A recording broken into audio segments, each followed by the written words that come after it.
Oke, kali ini kita akan membahas eh, pemrograman web, yaitu HTML, yang mungkin sudah banyak orang tahu ya.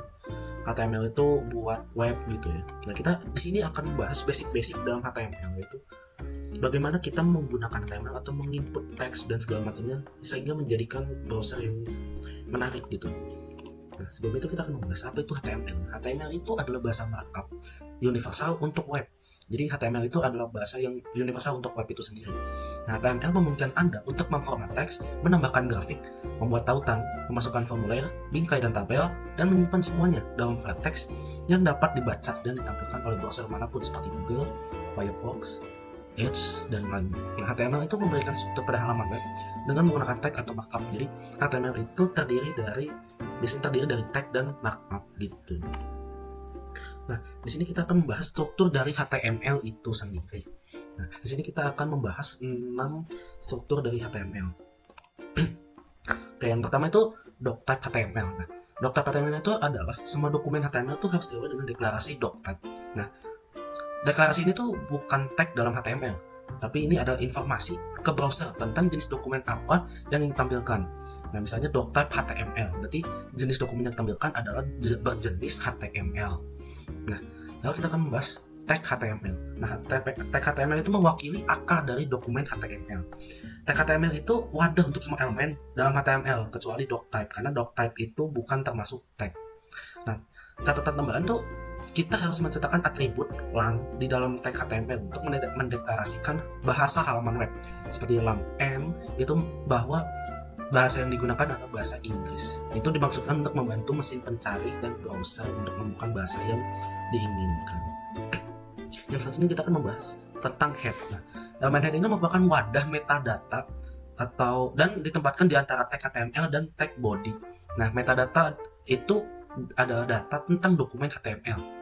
Metadata itu sendiri tidak ditampilkan. Biasanya menentukan judul dokumen, kumpulan karakter, gaya, script, dan informasi meta lainnya. Nah, berhubungan dengan head, di dalam head itu terdapat meta charset UTF-8. Nah, atribut char statement itu menentukan pengkodean karakter untuk dokumen HTML. Spesifikasi HTML mendorong pengembang web untuk menggunakan set karakter UTF-8 yang mencakup hampir semua karakter dan simbol di dunia. Nah, selanjutnya kita akan membahas title. Nah, itu terdapat di dalam head juga. Nah, tag title ini mendefinisikan judul dokumen. Nah, judul itu harus berupa teks saja dan ditampilkan di bilah judul browser atau di tab halaman. Nah, tag title itu sendiri diperlukan dalam dokumen HTML.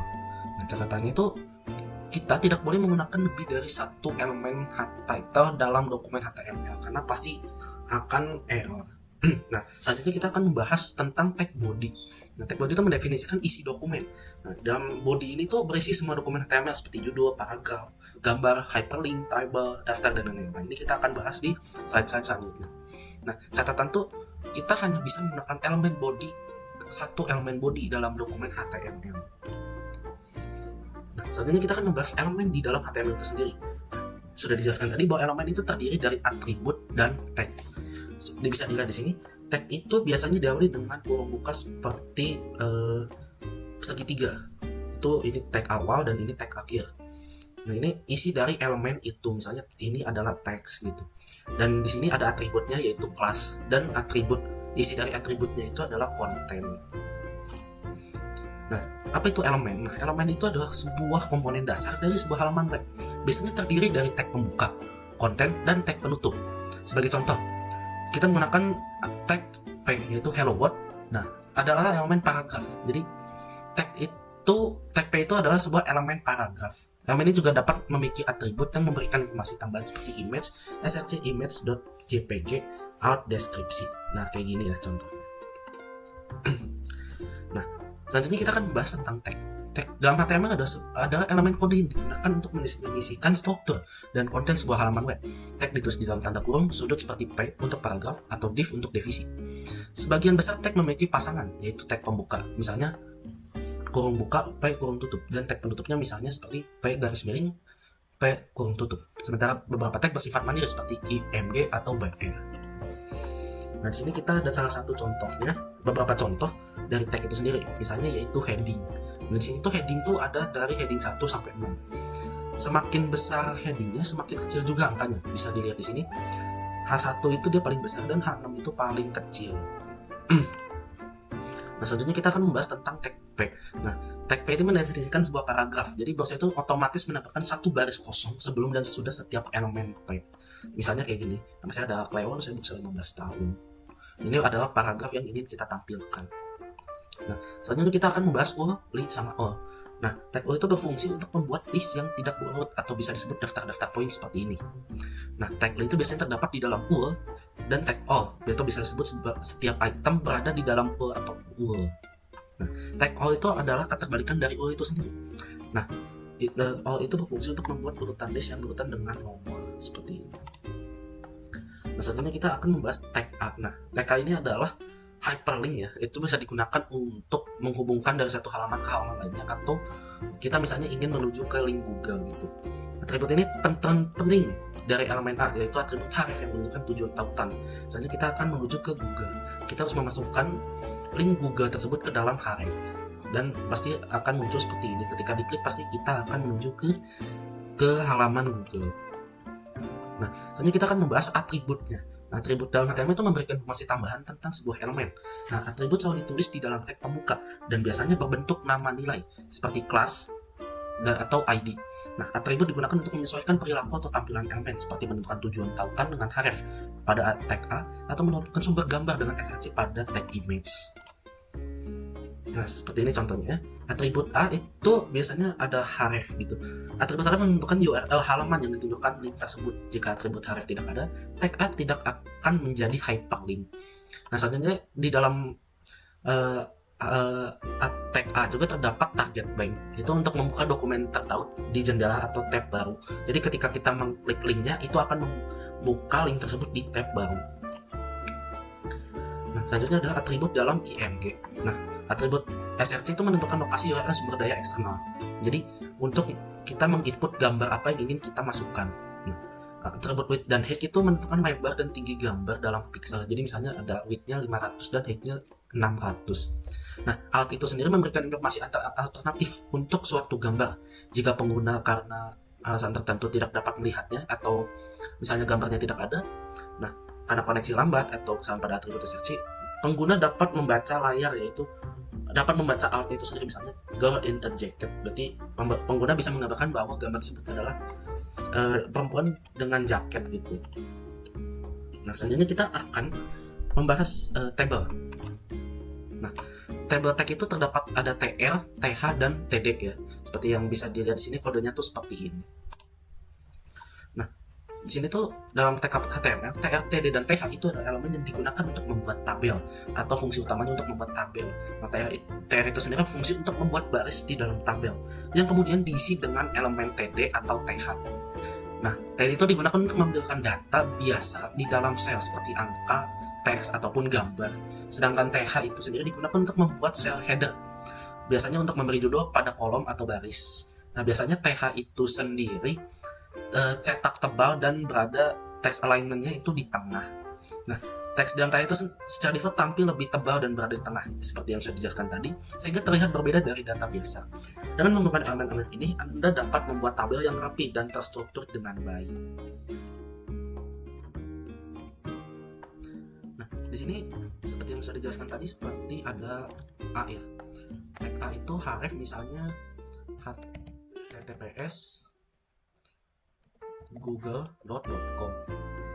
Terus di sini terdapat ini link Google. Nah, ketika sudah ini, dia bakal muncul di sini. Ketika kita klik, dia akan menuju halaman Google. Nah, jika kita menggunakan target blank, di sini linknya akan langsung ke tab lainnya seperti ini.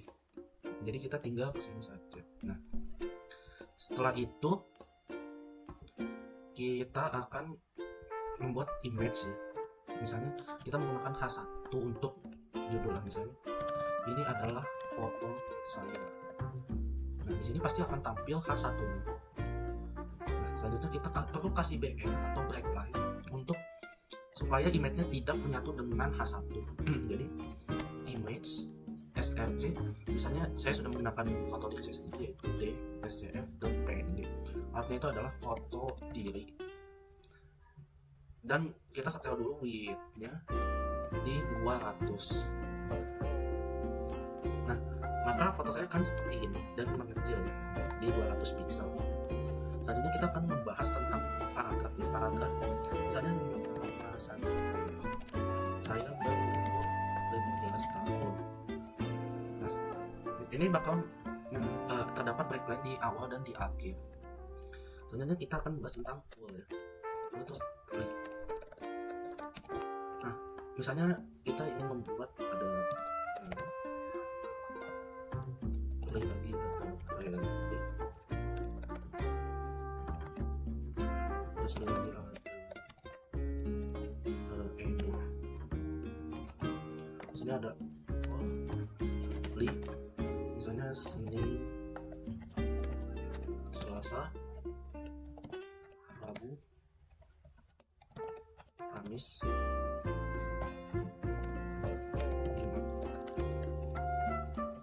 Nah, sini terlihat perbedaannya, yaitu kalau O itu tidak berurut atau terdapat poin-poinnya saja, sedangkan untuk O itu sendiri mengeluarkan dari nomor 1 ya.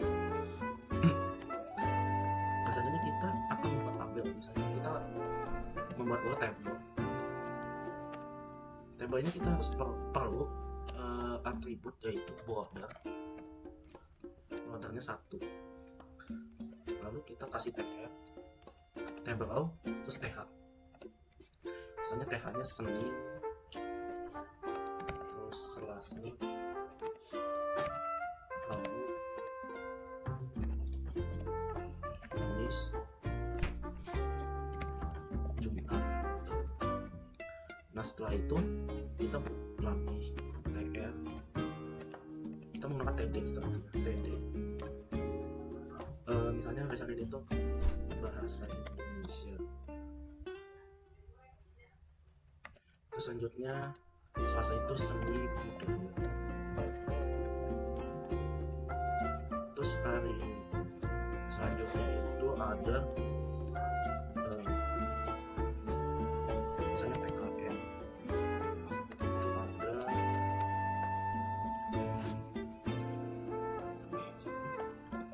misalnya selanjutnya itu ada matematika.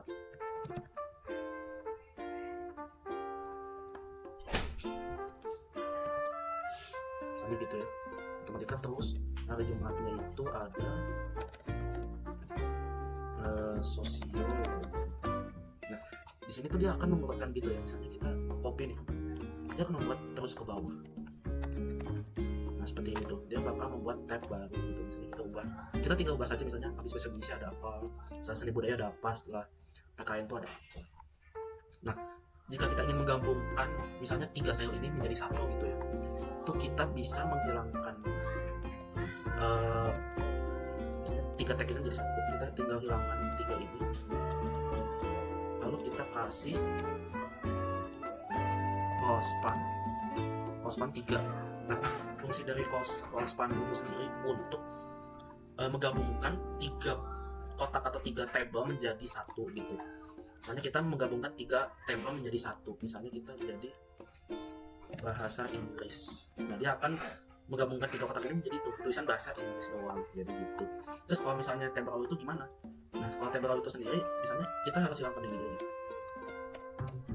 Nah, table itu sendiri misalnya closespan dengan 1, 2. Nah, closespan itu sendiri menggabungkan 2 kotak ke bawah itu menjadi satu. Beda dengan closespan itu menyamping, kalau misalnya closespan itu ke bawah. Nah, kayak gitu aja praktis yang bisa kita ambil dari ini. Selanjutnya semoga teman-teman bisa paham dengan ilustrasinya. Sekian dari saya, terima kasih.